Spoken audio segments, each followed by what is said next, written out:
এই যে আমরা দুনিয়ায় সফলতা করে করে করে করে জীবনটা শেষ করে দিচ্ছি। সফলতা দুনিয়াতে আসলে সফলতা যদি পরকালের সফলতাটা না নিয়ে আসতে পারেন, তাহলে দুনিয়ার সফলতা আপনার কোনোই কাজে আসবে না।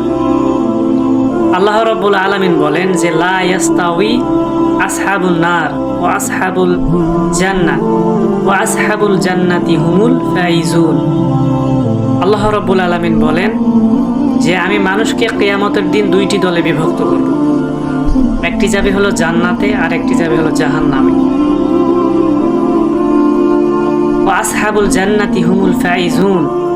আল্লাহ রাব্বুল আলামিন বলেন যে জান্নাতে যারা যাবে এরাই সফলতা অর্জন করলো, এরাই সফল কাম।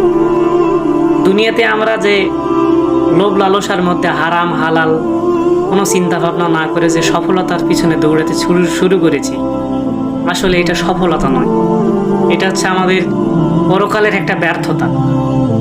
পরকালের যদি সফলতা আপনি অর্জন করতে না পারেন, আপনার দুনিয়াও গেল পরকালও গেল। সুতরাং সফল কাম হতে চাইলে পরকালের সফলতাটা অর্জন করার চেষ্টা করি।